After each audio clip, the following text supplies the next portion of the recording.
Welcome. Sangeeta Bhalsingh या माझ्या YouTube चॅनलवर तुम्हा सर्वांचे हार्दिक स्वागत.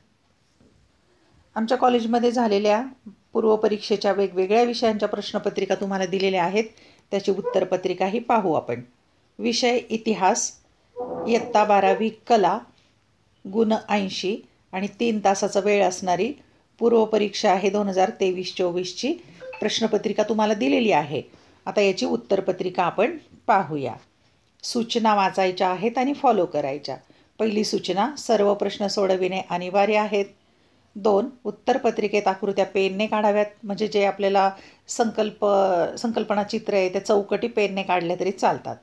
3. उजवीकडील अंक पूर्ण गुण दर्शवतात. आणि 4थी महत्त्वाची सूचना, प्रत्येक प्रश्नाच्या उत्तराची सुरुवात नवीन पानावर करावी. म्हणजे पहिला, दुसरा, तिसरा असा जो प्रमुख प्रश्न असतो त्याची सुरुवात नवीन पानावर करायची आहे. चला तर पाहूया. इयत्ता 12वी कला, विषय इतिहास, पूर्वपरीक्षेची या वर्षीची प्रश्नपत्रिका. त्याची उत्तरं कशी लिहायची ते आता आपण पाहूया. आणि व्हिडिओ शेवटपर्यंत पहा. आवडल्यास तुमच्या मित्रमैत्रिणींना जरूर पाठवा आणि कमेंट देखील करा. व्हिडिओ आवडलेला आहे किंवा उपयोगी झालेला आहे ते नक्की कळवा. प्रश्न पहिला अ. दिलेल्या पर्यायांपैकी योग्य पर्याय निवडून विधाने पूर्ण करा. 6 गुण.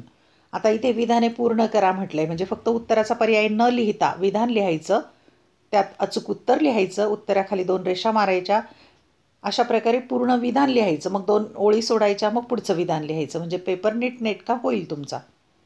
प्रश्न पहिला. इसवी सन 1543 टिंबटिंब याने ग्रहमाला पृथ्वी केंद्रित नसून सूर्य केंद्रित आहे असे प्रतिपादन केले. याचं अचूक उत्तर आहे निकोलस कोपर्निकस. मग पूर्ण वाक्यात लिहायचं. इसवी सन 1543 निकोलस कोपर्निकस याने ग्रहमाला पृथ्वी केंद्रित नसून सूर्य केंद्रित आहे असे प्रतिपादन केले. यानंतर 2 ओळी सोडायच्या, मग दुसरं विधान लिहायचं. औद्योगिक क्रांतीने टिंबटिंब चालना मिळाली. पर्याय: वसाहतवादाला, जागतिकीकरणाला, समाजवादाला, लोकशाहीला. आणि याचं अचूक उत्तर आहे औद्योगिक क्रांतीने वसाहतवादाला प्रेरणा किंवा चालना मिळाली. 3. पानिपतचे तिसरे युद्ध मराठे आणि टिंबटिंब यांच्यात झाले. पर्याय: इंग्रज, अब्दाली, अहमद खान बंगश, नजीब खान. आणि याचं अचूक उत्तर आहे अब्दाली. पूर्ण वाक्यात लिहायचं. पानिपतचे तिसरे युद्ध मराठे आणि अब्दाली यांच्यात झाले. क्रमांक 4. आर्य समाजाची स्थापना टिंबटिंब यांनी केली. पर्याय: स्वामी विवेकानंद, महात्मा ज्योतिराव फुले, स्वामी दयानंद सरस्वती, रामस्वामी नायकर. अचूक उत्तर आहे स्वामी दयानंद सरस्वती. 5. 1935 टिंबटिंब भारतापासून वेगळा करण्यात आला. पर्याय: म्यानमार, श्रीलंका, कर्नाटक, तामिळनाडू. आणि अचूक उत्तर आहे म्यानमार. 6. एर्नाकुलम हा 100% साक्षर झालेला जिल्हा टिंबटिंब राज्यात आहे. पर्याय: गुजरात, केरळ, कर्नाटक, तामिळनाडू. आणि अचूक उत्तर आहे केरळ. ब. पुढील प्रत्येक संचामधील ब गटातील चुकीची जोडी दुरुस्त करून लिहा. 4 गुण आहेत, म्हणजे 2 गट दिलेत अ आणि ब. ब गटामध्ये एक शब्द चुकीचा आहे किंवा जोडी चुकीची आहे, ती दुरुस्त करून लिहायची. अ गट आणि ब गट. अ गटामध्ये टोगोलँड जर्मन वसाहत, इजिप्त ब्रिटिश वसाहत, ऑरेंज फ्री स्टेट डच वसाहत, आयव्हरी कोस्ट पोर्तुगीज वसाहत. यामध्ये आपण चुकीची जोडी दुरुस्त करूया. आयव्हरी कोस्ट फ्रेंच वसाहत अशी जोडी दुरुस्त करून लिहायची. क्रमांक 2. अ गट आणि ब गट. 1. अर्स बिशपू मुख्य कार्यकारी अधिकारी, शान्सेलर न्यायाधीश, वेदोर द फर्जेत मालमत्तेवरील अधिकारी, दुपिताव कॅप्टन. आता याचं अचूक उत्तर आहे मुख्य धर्मगुरू. अर्स बिशपू यांना मुख्य धर्मगुरू म्हणतात. क्रमांक 3. अ गट आणि ब गट. 1. हैदराबाद संस्थानांचे विलिनीकरण स्वामी रामानंद तीर्थ, काश्मीर संस्थानांचे विलिनीकरण शेख अब्दुल्ला, गोवा मुक्ती लढ्यातील मोलाचे योगदान मोहन रानडे, पुदुच्चेरी येथील कामगार नेते व्ही सुबैया. चुकीची जोडी दुरुस्त करूया आपण. काश्मीर संस्थानांचे विलिनीकरण राजा हरिसिंग. क्रमांक 4. अ गट आणि ब गट. 1. खाशाबा जाधव हॉकीचे ऑलिम्पिक पद जिंकले. 2. सचिन तेंडुलकर आंतरराष्ट्रीय क्रिकेटमध्ये 100 शतकाची कामगिरी. हमीद दलवाई तोंडी तलाक पद्धतीला विरोध. 4. राहीबाई पोपेरे देशी वाण संवर्धनाचे कार्य. चुकीची जोडी दुरुस्त करू. खाशाबा जाधव कुस्तीचे ऑलिम्पिक पदक जिंकले. प्रश्न दुसरा अ. ऐतिहासिक व्यक्ती, ठिकाण, घटना यासंबंधीची नावे लिहा. 4 गुण. 1. कालिकतचा राजा. त्याचं उत्तर आहे झामोरीन. 2. भारतीय संविधानाची निर्मिती करणारे डॉक्टर बाबासाहेब आंबेडकर. 3. गोवा काँग्रेस कमिटीचे प्रमुख आहेत डॉक्टर टी.बी. कुन्हा. 4. 2002 मध्ये या शहरात मेट्रो सेवा सुरू झाली. दिल्ली. या चॅनलवर मी इयत्ता 11वी आणि 12वी दोन्ही वर्गांचे अनेक विषयांचे व्हिडिओ लेक्चर पोस्ट केलेले आहेत. ते पाहायचे असतील तर या चॅनलची प्लेलिस्ट एकदा पाहून घ्या. शिवाय मागच्या काही काळच्या प्रश्नपत्रिका पण आहेत मागच्या वर्षीच्या, त्याच्या उत्तरपत्रिकाही आहेत, त्या पाहून घ्या. ब. प्रश्न दिलेल्या कारणांपैकी योग्य कारण निवडून विधाने पूर्ण करा. 4 गुण. विधाने पूर्ण लिहायचे, पूर्ण करा म्हटलंय. 1. म्यानमारवर कब्जा मिळवणे हे ब्रिटिशांचे उद्दिष्ट होते. कारण. पर्याय दिलेले आहेत. अ. ब्रिटिशांना साम्राज्य विस्तार करायचा होता. ब. म्यानमारमधील नैसर्गिक साधनसंपत्ती आणि हक्कांची बाजारपेठ यावर ताबा मिळवणे ब्रिटिशांच्या दृष्टीने महत्त्वाचे होते. क. ब्रिटिशांना वसाहतवादी स्पर्धेत पुढे राहायचे होते. ड. म्यानमारचा राजा थिबा याला त्यांना धडा शिकवायचा होता. आणि याचं अचूक उत्तर आहे ब. म्हणजे म्यानमारमधील नैसर्गिक साधनसंपत्ती आणि हक्कांची बाजारपेठ यावर ताबा मिळवणे ब्रिटिशांच्या दृष्टीने महत्त्वाचे होते. आता इथे जसं मी ब आकडा लिहिलेला आहे चौकटीमध्ये तसं तुम्ही नाही लिहायचं, तर ते पूर्ण वाक्य लिहायचं आहे. ब कोणतं वाक्य आहे ते. क्रमांक 2. पानिपतचे मराठे या भूमिकेतून लढले. पर्याय. अ. फक्त हिंदूंसाठी भारत. ब. फक्त मराठ्यांसाठी भारत. क. भारतीयांसाठी भारत. ड. जगातील सर्वांसाठी भारत. याचं अचूक उत्तर आहे क. भारतीयांसाठी भारत असं लिहायचं तुम्ही. क्रमांक 3. पहिल्या महायुद्धानंतर राष्ट्रसंघ ही संस्था स्थापन करण्यात आली. कारण. अ. युद्धातील राष्ट्रांना आर्थिक मदत करण्यासाठी. ब. युद्धखोर राष्ट्रांना अद्दल घडवण्यासाठी. क. जगात शांतता प्रस्थापित करण्याची गरज होती. ड. दुर्बल राष्ट्रांचे संरक्षण करण्यासाठी. आणि याचं अचूक उत्तर आहे क. जगात शांतता प्रस्थापित करण्याची गरज होती. क्रमांक 4. भारताने जागतिक व्यापार संघटनेचे सभासदत्व स्वीकारले. कारण. पर्याय. अ. भारताला इतर देशांशी व्यापारी स्पर्धा करायची होती. ब. भारत जागतिक अर्थव्यवस्थेपासून लांब राहू शकत नाही. क. भारताला मुक्त अर्थव्यवस्था स्वीकारायची होती. ड. भारताला जागतिक पातळीवर नेतृत्व करायचे होते. याचं अचूक उत्तर आहे क. भारताला मुक्त अर्थव्यवस्था स्वीकारायची होती. असं पूर्ण वाक्य लिहायचं. प्रश्न क्रमांक 3. अ. नकाशाचे निरीक्षण करून दिलेल्या प्रश्नांची योग्य उत्तरे लिहा. 5 गुण आहेत. 1. महाराष्ट्रातील उठावाची ठिकाणे कोणती. आता नकाशा पुढील पानावर आहे पण प्रश्नांची उत्तरे आपण घेऊया. महाराष्ट्रातील उठावाची ठिकाणं होती औरंगाबाद, सातारा, कोल्हापूर, नरगुंद, नागपूर. 2. उठाव प्रामुख्याने कोणत्या भागात एकवटलेला दिसतो.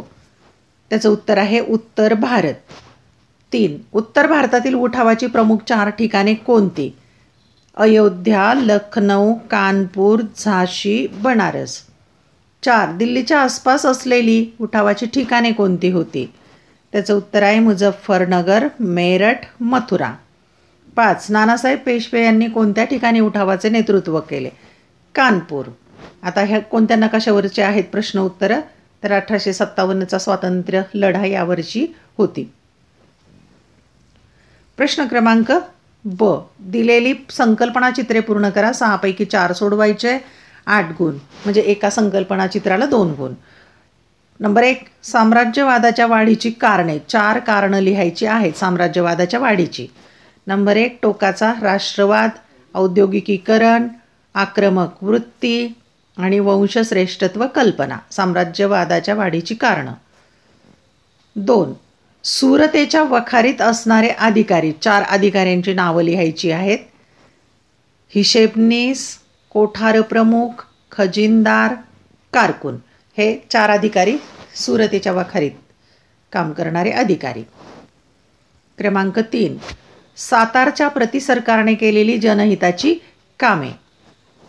कर गोळा करणे, गुन्हेगारांना शिक्षा देणे, खटल्यांचा निकाल देणे, कायदा व सुव्यवस्था टिकवणे, ही 4 कामं आहेत सातारच्या प्रति सरकारने केलेली. क्रमांक 4, निर्वसाहतीकरणाला चालना देणारे घटक. 4 घटक लिहायचे.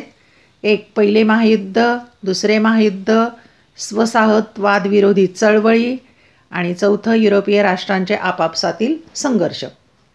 या 4 कारणाने निर्वसाहतीकरणाला चालना मिळाली. क्रमांक 5, सार्क संघटनेतील सभासद राष्ट्र कोणती आहेत त्याची 4 नावं लिहायची. तिथे भारत, भूतान, अफगाणिस्तान, मालदीव लिहून दिलेले आहेत. बाकीची 4 आपण लिहूया. नेपाळ, श्रीलंका, पाकिस्तान, बांगलादेश. क्रमांक 6, सॉफ्टवेअर क्षेत्राच्या भारताच्या एकूण निर्यातीतील वाटा वाढण्याची कारणं. 1, उद्योजकांची दूरदृष्टी. 2, कुशल संगणक अभियंते. 3, केंद्र सरकारचे अनुकूल धोरण. 4, संगणक व माहिती तंत्रज्ञानाचा भारतभर झालेला प्रसार. ही 4 कारणं आहेत निर्यातीत वाटा वाढण्याची. प्रश्न क्रमांक 4, टिपा लिहा किंवा संकल्पना स्पष्ट करा. 5 पैकी 3 सोडवायच्या. 6 गुण आहेत, म्हणजेच एका टिप लेखनाला 2 गुण. 1, युरोपातील धातुविज्ञान. 2, अमेरिकन स्वातंत्र्ययुद्ध. 3, कर्नाटक युद्धे. 4, आझाद हिंद सेना. 5, राष्ट्रसंघ. 2 गुणांच्यासाठी आपण टिपा स्पष्ट करूया. 1, युरोपातील धातुविज्ञान. उत्तर, युरोपात 17व्या शतकात विविध प्रयोगांद्वारे अनेक वैज्ञानिक शोध लावले गेले. 1, इंग्लंडमध्ये लोह खनिज वितळवण्यासाठी लाकडाऐवजी दगडी कोळसा वापरला जाऊ लागल्याने शुद्ध लोखंडाचे उत्पादन वाढले. 2, कोळशाच्या भट्ट्या तापवणे, या भट्ट्यात हवा खेळवणे या कामांसाठी स्वतंत्र यंत्रे निर्माण केली गेली. 3, 1783 मध्ये लोखंडाचा रस साच्यात ओतून लोखंडी पट्टिका तयार करण्याची पद्धत शोधली गेली. 4, 1865 मध्ये लोखंडाच्या रसाचे पोलादात रूपांतर करण्याच्या प्रक्रियेचा शोध लागल्याने धातू उद्योगात मोठे बदल झाले. दुसरी टिपा, अमेरिकन स्वातंत्र्ययुद्ध. उत्तर, 1, 1774 मध्ये फिलाडेल्फिया येथे भरलेल्या अधिवेशनात वसाहतींनी ब्रिटिशांविरुद्ध लढा पुकारला. 2, 4 जुलै 1776 मध्ये 13 वसाहतींनी एकत्र येऊन स्वातंत्र्याचा जाहीरनामा प्रसिद्ध केला. 3, इंग्लंड विरुद्ध वसाहतींचा स्वातंत्र्य लढा चालू झाला. जॉर्ज वॉशिंग्टन यांच्या नेतृत्वाखाली वसाहतींनी हा लढा दिला. 4, या लढ्यात फ्रान्स व स्पेन यांनी वसाहतीच्या बाजूने भाग घेतला. 5, अखेरीस सॅराटोगा येथील लढाईत ब्रिटिश सैन्याचा पराभव होऊन सेनापती लॉर्ड कॉर्नवॉलिस शरण आला आणि अमेरिका स्वतंत्र झाली. तिसरी टीप किंवा संकल्पना आहे कर्नाटक युद्धे. उत्तर, 1, कर्नाटकच्या प्रदेशावर नवाबाची सत्ता होती व हे नवाबपद मिळवण्यासाठी नवाबाच्या घराण्यात सत्ता संघर्ष चालू होता. 2, या प्रदेशात आपला प्रभाव वाढवण्यासाठी ही संधी आहे असे ओळखून ब्रिटिश आणि फ्रेंच यांनी या सत्ता संघर्षात हस्तक्षेप सुरू केला. 3, त्यातूनच इसवी सन 1744 ते 1763 या काळात इंग्रज व फ्रेंच यांच्यात 3 युद्धे झाली. या युद्धांनाच कर्नाटक युद्धे असे म्हणतात. 4, तिसऱ्या कर्नाटक युद्धात फ्रेंचांचा पराभव झाल्याने इंग्रजांना भारतात प्रबळ असा युरोपीय स्पर्धक उरला नाही. क्रमांक 4, टिपा लिहा किंवा संकल्पना स्पष्ट करा. आझाद हिंद सेना. उत्तर, 1, दुसऱ्या महायुद्धाच्या काळात जपानने आशियातील ब्रिटिशांच्या ताब्यातील प्रदेशात जे भारतीय सैनिक पकडले होते त्यातूनच रासबिहारी बोस यांनी आझाद हिंद सेनेची स्थापना केली. 2, रासबिहारी बोस यांच्या आमंत्रणावरून सुभाषचंद्र बोस जपानला गेले व त्यांनी आझाद हिंद सेनेचे नेतृत्व स्वीकारले. 3, त्यांच्या नेतृत्वाखाली आझाद हिंद सेनेने आराकानचा प्रदेश व आसामच्या पूर्व सीमेवरील ठाणे जिंकली. 4, अत्यंत प्रतिकूल परिस्थितीत आझाद हिंद सेनेचे सैनिक नेटाने लढले. क्रमांक 5, टिपा लिहा किंवा संकल्पना स्पष्ट करा. राष्ट्रसंघ. उत्तर, 1, पहिल्या महायुद्धाचे जगावर झालेले भयानक परिणाम पाहून असे युद्ध भविष्यात कधीही होऊ नये यासाठी उपाययोजना करायला हव्यात असे जगातील सर्व राष्ट्रांना वाटू लागले. 2, शांतताप्रेमी व ध्येयवादी असलेले अमेरिकेचे तत्कालीन अध्यक्ष वुड्रो विल्सन यांनी जागतिक परिषदांमध्ये आपला प्रस्ताव मांडला. 3, या प्रस्तावात सर्व प्रमुख राष्ट्रांची मिळून एक संघटना असावी. राष्ट्रातील कलह सामोपचाराने मार्गाने मिटवले जावेत अशी भूमिका मांडली. 4. जगात शांतता प्रस्थापित व्हावी या हेतूने वुड्रो विल्सनच्या सूचनेप्रमाणे काही राष्ट्रांनी एकत्र येऊन जी जागतिक पातळीवरील संस्था अस्तित्वात आली तिलाच राष्ट्रसंघ असे म्हणतात. प्रश्न क्रमांक ब. पुढील विधाने सहकारण स्पष्ट करा. 5 पैकी 3 सोडवायचे. गुण आहेत 9. एका प्रश्नाला 3 गुण. 1. पोर्तुगीजांशी लढा देणे भारतीयांना अवघड झाले होते. 2. जुनागड संस्थान भारतात विलीन झाले. 3. भारताला दोन्ही महायुद्धात सहभागी व्हावे लागले. 4. भारताने EVM मशीनमध्ये VVPATची सोय केली. 5. महाराष्ट्र सरकारने गर्भलिंग निदानावर बंदी घालणारा कायदा केला. आपण सहकारण स्पष्टीकरण करूया. क्रमांक 1. पोर्तुगीजांशी लढा देणे भारतीयांना अवघड झाले होते. उत्तर. अरब आरमाराचा पराभव करून पोर्तुगीजांनी भारताच्या पश्चिम किनारपट्टीवर आपली वसाहत स्थापन करण्यास सुरुवात केली. 1. दक्षिण हिंदुस्थानातील राजांमध्ये सतत होणाऱ्या भांडणाचा फायदा घेऊन पोर्तुगीजांनी आपल्या वसाहतींच्या संरक्षणासाठी किल्ले उभारले. 2. त्यांचे प्रबळ आरमार छापा मारून शत्रूचे आरमार व प्रदेश उद्ध्वस्त करीत असे. भारतीय सत्तांकडे स्वतःचे आरमारही नव्हते. 3. पोर्तुगीजांचे प्रबळ आरमार, त्यांची युद्धनीती आणि भारतीय राजांमधील संघर्ष या कारणांमुळे पोर्तुगीजांशी लढा देणे भारतीय राजांना अवघड झाले होते. क्रमांक 2. जुनागड संस्थान भारतात विलीन झाले. उत्तर. 1. सौराष्ट्र भागातील जुनागड संस्थान भारतात विलीन झाले नव्हते. 2. संस्थानातील प्रजा भारताच्या बाजूने तर नवाब मात्र पाकिस्तानच्या बाजूने होता. 3. जनतेने नवाबाच्या निर्णयाला कसून विरोध केला, त्यामुळे तो पाकिस्तानात पळून गेला. अखेर फेब्रुवारी 1948 मध्ये जुनागड संस्थान भारतात विलीन झाले. क्रमांक 3. भारताला दोन्ही महायुद्धांमध्ये सहभागी व्हावे लागले. उत्तर. 1. दोन्ही महायुद्धांच्या कालखंडात भारत ही इंग्रजांची वसाहत होता, त्यामुळे भारताला स्वतःचा निर्णय घेण्याचा अधिकार नव्हता. 2. भारताची इच्छा असो वा नसो, इंग्लंडने भारताला महायुद्धात सक्तीने सहभागी करून घेतले. 3. इंग्रजांना युद्धासाठी लागणारा पैसा, अन्नधान्य, कपडे, युद्धसामग्री अशा स्वरूपात भारताने युद्ध सहकार्य केले. 4. दोन्ही महायुद्धांच्या काळात भारताने मोठ्या प्रमाणात आपले सैन्य युद्धभूमीवर पाठवले. भारताचे ना जर्मनीशी ना तुर्कस्तानशी युद्ध होते, परंतु इंग्लंडची वसाहत असल्याने भारताला दोन्ही महायुद्धात सहभागी व्हावे लागले. क्रमांक 4. भारताने EVM मशीनमध्ये VVPATची सोय केली. उत्तर. 1. भारत सरकारने 2011 मध्ये नागालँड विधानसभेच्या निवडणुकांसाठी प्रथम आणि नंतर 2019 पासून लोकसभेच्या निवडणुकीसाठी EVM मशीनमध्ये VVPATचा वापर सुरू केला. 2. VVPATच्या सोयीमुळे मतदानानंतर काही सेकंद मतदाराला स्लिप दिसते. 3. आपण कोणाला मत दिलेले आहे व ते त्याच उमेदवाराला दिले गेले आहे का याची या यंत्राद्वारे मतदाराला खात्री पटते. EVM मशीनवर अनेक पक्षांनी आक्षेप घेतल्यामुळे EVM मशीनमध्ये VVPATची सोय करण्यात आली. क्रमांक 5. महाराष्ट्र सरकारने गर्भलिंग निदानावर बंदी घालणारा कायदा केला. उत्तर. 1. 2011च्या जनगणनेने 6 वर्षापर्यंतच्या वयोगटात दर 1000 मुलांमागे मुलींचे प्रमाण 914 इतके घसरल्याचे दृष्टोत्पत्तीस आले. 2. समाजामध्ये असणाऱ्या अंधश्रद्धा, मुलगाच हवा हा आग्रह या वृत्तीपायी गर्भनिदान करून मुलगी असेल तर गर्भपात करण्याचे प्रमाण वाढत चालले होते. 3. जनगणनेच्या आकडेवारीवरून संभाव्य संकटाची चाहूल सामाजिक कार्यकर्ते व महिला संघटनांना लागून त्यांनी त्याच्या विरुद्ध आवाज उठवला. आंदोलने होऊन सरकारकडे कायद्याची मागणी केली. त्यामुळे महाराष्ट्र शासनाने गर्भलिंग तपासणी व गर्भलिंग निदान यावर बंदी घालणारा कायदा संमत केला. प्रश्न क्रमांक 5. तुमचे मत नोंदवा. 5 पैकी 3 सोडवायचे आहेत. 9 गुण म्हणजे एका प्रश्नाला 3 गुण. 1. मराठी सत्तेचे धोरण वसाहतवाद विरोधी होते. 2. राजश्री शाहू महाराजांची धोरणे पुरोगामी होती. 3. पहिल्या महायुद्धामुळे भारताच्या औद्योगिकीकरणाला चालना मिळाली. 4. अमेरिका व रशिया यांच्यात शीतयुद्ध सुरू झाले. 5. भारत अवकाश संशोधन क्षेत्रातील अग्रणी देश आहे. आपण स्वमत लिहूया.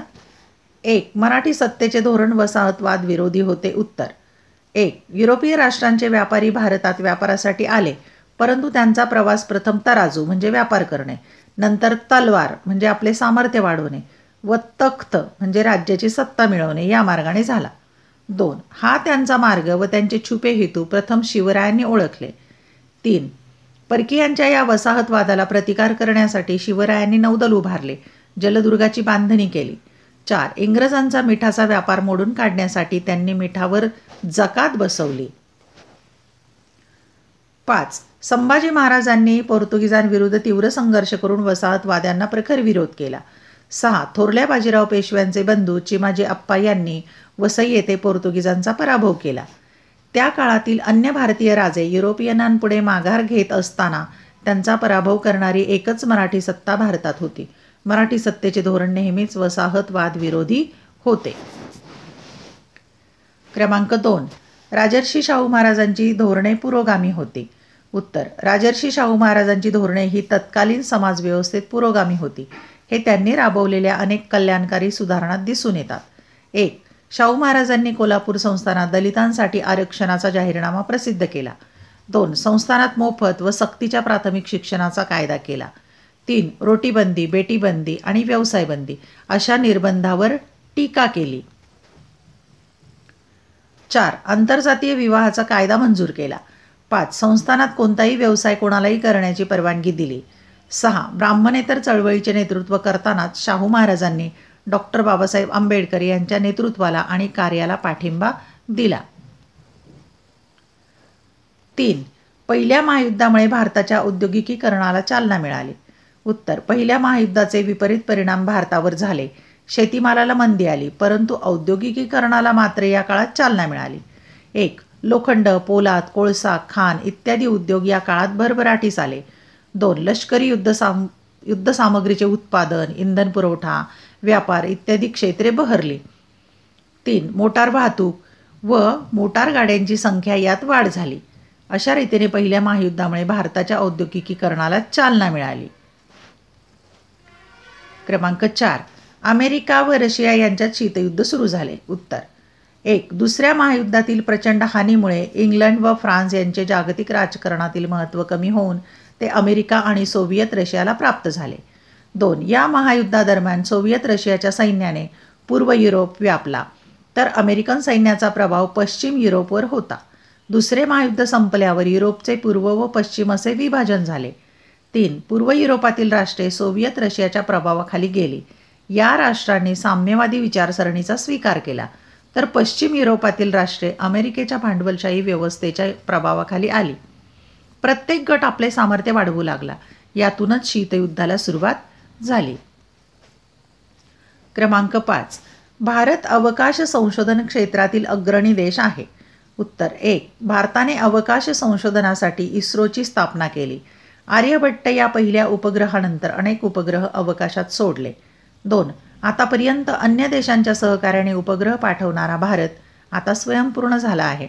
आता भारत संपूर्ण भारतीय बनावटीचे उपग्रह अवकाशात पाठवू लागला आहे. 3. भारताने व्यापारी धोरण स्वीकारून अन्य देशांचे उपग्रह वाजवी नफा घेऊन अवकाशात सोडले आहेत. 4. 2008 मध्ये भारताने प्रक्षेपित केलेल्या चांद्रयान-1 या उपग्रहाद्वारे चंद्रावर पाण्याचे पुरावे सापडले. 5. भारताने मंगळयान आणि चांद्रयान-2 हे उपग्रह अवकाशात सोडले. 6. भारताने आता अंतराळवीरांना अंतराळात घेऊन जाण्याची योजना तयार केली आहे. अशा रीतीने भारत अवकाश संशोधन क्षेत्रातील अग्रणी देश झाला आहे, याबाबत शंका नाही. प्रश्न क्रमांक 6. पुढील प्रश्नांची सविस्तर उत्तरे लिहा. 3 पैकी 2 सोडवायची. 10 गुण आहेत, म्हणजे एका प्रश्नाला 5 गुण.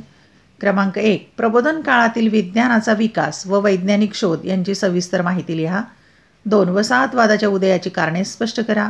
3. रामकृष्ण मिशनने केलेले कार्य लिहा. क्रमांक 1. प्रबोधन काळातील विज्ञानाचा विकास व वैज्ञानिक शोध यांची सविस्तर माहिती लिहा. उत्तर. अ. प्रबोधन काळातील विज्ञानाचा विकास. 1. प्रबोधन काळात युरोपात बुद्धिवाद आणि वैज्ञानिक विचारसरणी यांना चालना मिळाली. 2. मानवी बुद्धीला आणि प्रतिभेला नवी दिशा मिळून विश्वाची रहस्ये वैज्ञानिक पद्धतीने उलगडण्याचा प्रयत्न होऊ लागला.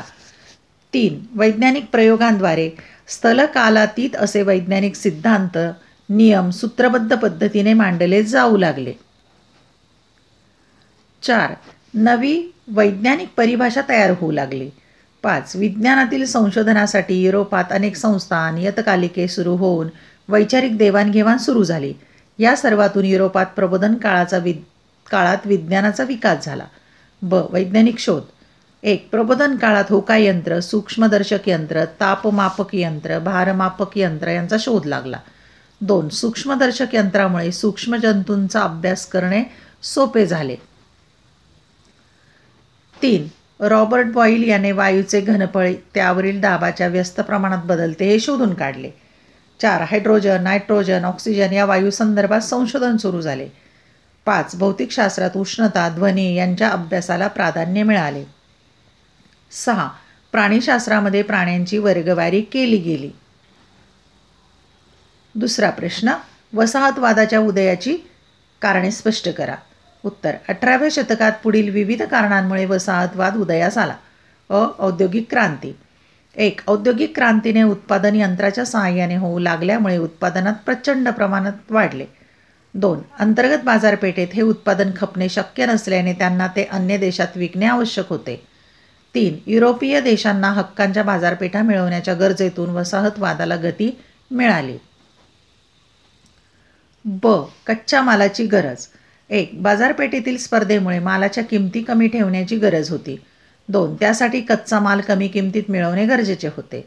3. त्यासाठी स्वतःची मक्तेदारी असणाऱ्या वसाहती मिळवणे गरजेचे होते. अतिरिक्त भांडवलाची गुंतवणूक. 1. औद्योगिक क्रांतीमुळे युरोपातील भांडवलदार वर्ग अधिकच श्रीमंत झाला.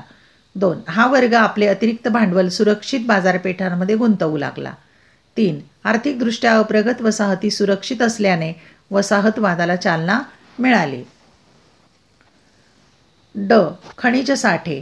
1. आशिया आफ्रिका खंडात सोने, चांदी, हिरे, कोळसा, खनिजे यांच्या नैसर्गिक खाणी होत्या. 2. युरोपीय व्यापाऱ्यांना या संपत्तीचे आकर्षण वाटू लागल्याने वसाहतवाद वाढीस लागला. भौगोलिक महत्त्व. 1. आशिया आफ्रिका खंडातील काही प्रदेश वाहतुकीच्या दृष्टीने मोक्याच्या ठिकाणी असल्याचे युरोपीय राष्ट्रांच्या लक्षात आले. 2. Malta, Gibraltar, Aden, Singapore, Andaman Nicobar यासारखे प्रदेश इंग्लंड जिंकले. 3. या महत्त्वामुळे अन्य युरोपीय राष्ट्रांनीही आपल्या वसाहती निर्माण केल्या. मजुरांची उपलब्धता. 1. युरोपीय राष्ट्रांना कारखान्यातून काम करण्यासाठी मोठ्या प्रमाणात व स्वस्त मजुरांची गरज होती. 2. त्यातूनच गुलामगिरी वाढीस लागली. वंशश्रेष्ठत्वाची गरज. 1. आशिया आफ्रिकेतील जनता अज्ञानी असून त्यांना सुसंस्कृत करण्याची जबाबदारी आपली आहे अशी भूमिका युरोपीय वसाहतवादी राष्ट्रांनी घेतली. 2. या भूमिकेतूनच वसाहतींमध्ये ख्रिस्ती धर्माच्या प्रसाराला चालना मिळाली. आता यापैकी कोणतेही 5 मुद्दे लिहिले तरी चालेल. इथे आपण सगळे मुद्दे घेतलेले आहेत. प्रश्न क्रमांक 3. रामकृष्ण मिशनने केलेले कार्य लिहा. उत्तर. स्वामी विवेकानंदांनी इसवी सन 1897 मध्ये रामकृष्ण मिशन या संस्थेची स्थापना केली. लोकसेवेला प्राधान्य देऊन रामकृष्ण मिशनने पुढील कार्य केले. 1. दुष्काळग्रस्तांना मदत केली. 2. आजारी लोकांना औषधोपचाराची सुविधा दिली. 3. समाजातील दीनदुबळ्यांची सेवा केली. 4. स्त्री शिक्षणाचा पुरस्कार करून स्त्री शिक्षणाच्या सुविधा निर्माण केल्या. स्त्री शिक्षणाचा आग्रह धरला. 5. आध्यात्मिक उन्नतीला महत्त्व देऊन समाजाला आत्मोन्नतीचा मार्ग दाखवला. 6. उठा, जागे व्हा आणि ध्येय प्राप्त होईपर्यंत थांबू नका हा संदेश विवेकानंदांनी रामकृष्ण मिशनद्वारे तरुणांना दिला. अशा रीतीने आत्मिक उन्नती, स्त्री शिक्षण, दीनदुबळ्यांचा उद्धार अशा विविध प्रकारच्या कामातून रामकृष्ण मिशनने समाजोपयोगी कामे केली. प्रश्न क्रमांक 7. खालील प्रश्नांची दिलेल्या मुद्द्यांच्या आधारे सविस्तर उत्तरे लिहा. 5 पैकी 3 सोडवायचे आहेत आणि 15 गुण आहेत. म्हणजे एका प्रश्नाला 5 गुण. 1. अफगाणिस्तानचा बादशाह अब्दाली याच्या भारतावरील स्वाऱ्यांविषयी माहिती लिहा. पहिली स्वारी, तिसरी स्वारी, चौथी स्वारी याची सगळी माहिती आपण सविस्तर लिहूया. उत्तर. अफगाणिस्तानचा बादशाह अहमदशाह अब्दाली याने भारतावर 4 स्वाऱ्या केल्या. या स्वाऱ्यांविषयी माहिती. पहिली स्वारी. 1. इसवी सन 1748 मध्ये अब्दालीने भारतावर पहिली स्वारी केली. 2. अयोध्या, दिल्ली आणि आग्रा या परिसरातील अफगाणांनी अहमद खान बंगश याच्या नेतृत्वाखाली अब्दालीला पाठिंबा दिला. 3. दिल्लीच्या बादशाही फौजेने अब्दालीचा पराभव केला. तिसरी स्वारी. इसवी सन 1757 अब्दालीने भारतावर तिसरी स्वारी केली. 2. दिल्ली व मथुरा लुटून तो अफगाणिस्तानला परत गेला. चौथी स्वारी. 1. 1759 अब्दालीने भारतावर चौथ्यांदा आक्रमण केले. 2. या आक्रमणाला दत्ताजी आणि जनकोजी शिंदे यांनी प्रतिकार केला. 3. अब्दालीच्या तीव्र आणि गतिमान आक्रमणापुढे भारतीय राजांचा टिकाव लागला नाही. अब्दालीने पंजाब प्रांत जिंकला. 4. अब्दालीला प्रतिकार करताना दत्ताजी शिंदे यांना वीरमरण आले. अब्दालीने दिल्लीवर आपला अंमल बसवला. 5. या स्वारीच्या काळात अब्दाली आणि मराठे पानिपतावर भिडले. 14 जानेवारी 1761 रोजी झालेल्या या घनघोर युद्धात मराठ्यांचा पराभव झाला. अब्दालीची प्रचंड हानी होऊन तो 2च महिन्यात मायदेशी परतला. दुसरा प्रश्न. हैदराबाद संस्थानच्या मुक्तीसंग्रामाची माहिती लिहा. मुद्दे. संस्थाची स्थापना, स्वामी रामानंद तीर्थांचे योगदान, रझाकारांचा अत्याचार. उत्तर. हैदराबाद हे संस्थान भारतातील सर्वात मोठे संस्थान होते. या संस्थानाच्या निजामाने आपले संस्थान भारतात विलीन करण्यास नकार दिलेला होता. मुद्दा आहे संस्थानची स्थापना. 1. हैदराबाद संस्थानात तेलुगू, कन्नड आणि मराठी भाषक प्रदेश होते. 2. निजामाने येथील प्रजेच्या नागरी आणि राजकीय हक्कांना मर्यादा घातल्या होत्या. 3. आपले हक्क मिळावेत यासाठी संघर्ष करणाऱ्या प्रजेने संघटित होऊन संस्थांची स्थापना केली. 4. तेलंगण भागात आंध्र परिषद, मराठवाडा भागात महाराष्ट्र परिषद व कर्नाटक भागात कर्नाटक परिषद या संस्था स्थापन झाल्या. ब. रामानंद तीर्थांचे योगदान. स्वामी रामानंद तीर्थांचे योगदान. 1. आपल्या निष्ठावान कार्यकर्त्यांच्या साथीने स्वामी रामानंद तीर्थ यांनी हैदराबाद मुक्तीलढ्याचे समर्थपणे नेतृत्व केले. 2. त्यांनी स्थापन केलेल्या हैदराबाद स्टेट काँग्रेसने संस्थानाच्या विलिनीकरणाच्या लढ्याला चालना दिली. 3. हैदराबाद स्टेट काँग्रेसने संस्थान भारतात विलीन करावे असा ठराव संमत केला, परंतु निजामाने ठरावास विरोध केला. 4. स्वामी रामानंद तीर्थांनी लढा तीव्र केला, त्यामुळे त्यांना तुरुंगवासात पाठवण्यात आले. क. रझाकारांचा अत्याचार. 1. प्रजेचा कल भारताच्या बाजूने असला तरी निजामाचा कल पाकिस्तानच्या बाजूने होता. 2. प्रजेला अद्दल घडवण्यासाठी निजामाचा हस्तक कासिम रझवी याने निजामाच्या पाठिंब्याने रझाकार या संघटनेची स्थापना केली. 3. रझाकार संघटनेने लोकशाहीवादी चळवळीला पाठिंबा देणाऱ्या प्रजेवर अत्याचार केले. 4. निजामाचे हटवादी धोरण, रझाकारांचा अत्याचार आणि संस्थानी प्रजेचा विलिनीकरणासाठी चाललेला तीव्र लढा यामुळे भारत सरकारने निजामाविरुद्ध पोलीस कारवाई केली. 17 सप्टेंबर 1948 रोजी निजाम शरण येऊन हैदराबाद संस्थान भारतात विलीन झाले. प्रश्न 3. पुढील वसाहतींच्या स्वातंत्र्याविषयी माहिती लिहा. मालदीव, श्रीलंका. 5 गुणांच्यासाठी सविस्तर माहिती लिहूया. उत्तर. मालदीव. 1. 1507 पोर्तुगीजांनी मालदीवचा ताबा घेतल्यापासून मालदीवचे सत्ताधीश गोव्यातील पोर्तुगीजांकडे खंडणी पाठवत असत. 2. मलबार येथील मुहम्मद ठाकुरुफानू अल आझम याने 1573 पोर्तुगीजांची सत्ता नष्ट करून त्याने डचांशी करार केला व मालदीव बेटाची जबाबदारी त्यांच्यावर सोपवली. 3. मालदीवचा सुलतान डचांची सत्ता असणाऱ्या श्रीलंकेला म्हणजे सिलोनला खंडणी पाठवू लागला. 4. त्यानंतर ब्रिटिशांनी डचांकडून मालदीव जिंकून घेतले. 5. ब्रिटिशांनी तेथे आपला हवाई तळ व रेडिओ केंद्र उभारले. 6. 26 जुलै 1965 रोजी कोलंबो येथे झालेल्या करारानुसार मालदीवला स्वातंत्र्य मिळाले. ब. श्रीलंका. 1. डच आणि पोर्तुगीज यांचा पराभव करून ब्रिटिशांनी श्रीलंका सिलोन जिंकले. 2. कॉफी लागवडीसाठी ब्रिटिशांनी भारतातून तमिळ मजूर नेले. 3. कॉफी, चहा, रबर, नारळ यांच्या उत्पादनात आणि विक्रीत ब्रिटिशांनी आपले वर्चस्व निर्माण केले. 4. ब्रिटिशांनी कोलंबो हे जागतिक दर्जाचे असे बंदर बनवले. 5. महाविद्यालये, विद्यापीठे स्थापन केली. 6. बौद्ध धर्माच्या अभ्यासाला प्रोत्साहन दिले. 7. ब्रिटिशांनी 1798 ते 1948 पर्यंत श्रीलंकेत राज्य केले. 8. 1948 श्रीलंकेला स्वातंत्र्य मिळाले. प्रश्न क्रमांक 4. राष्ट्रकुल संघटनेची माहिती लिहा. उद्देश, स्थापना, फायदे या मुद्द्यांच्या आधारे माहिती लिहायची आहे.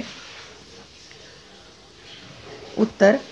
इंग्लंडच्या साम्राज्यात असणाऱ्या परंतु नंतरच्या काळात स्वतंत्र झालेल्या काही राष्ट्रांनी स्थापन झालेली काही राष्ट्रांची स्थापन झालेली आंतरराष्ट्रीय संघटना म्हणजे राष्ट्रकुल कॉमनवेल्थ होय. उद्देश 1. ब्रिटिश साम्राज्याअंतर्गत असलेल्या विविध वसाहतींवर गव्हर्नर आणि प्रशासक यांच्या अनुभवांची एकमेकांमध्ये देवाणघेवाण करावी. 2. या राष्ट्रांच्या राजकीय आणि प्रशासकीय धोरणात एकसूत्रता आणण्याचा प्रयत्न करावा. स्थापना 1. 1971 मध्ये कॅनडा, ऑस्ट्रेलिया, दक्षिण आफ्रिका आणि न्यूझीलंड या वसाहतींना ब्रिटिश साम्राज्याअंतर्गत स्वायत्त राज्यांचा दर्जा इंग्लंडने दिला. 2. 1931 मध्ये आपल्या सर्व वसाहतींना क्रमाक्रमाने स्वायत्तता देण्याचे इंग्लंडने जाहीर केले. 3. इंग्लंडच्या संसदेने केलेल्या स्टॅच्यू ऑफ वेस्टमिन्स्टर या कायद्यानुसार राष्ट्रकुलास मान्यता देण्यात आली. 4. लंडन येथे राष्ट्रकुलचे स्वतंत्र सचिवालय स्थापन करण्यात आले. 5. इंग्लंडचा राजा किंवा राणी प्रथेनुसार राष्ट्रकुल संघटनेच्या प्रमुखपदी असतात.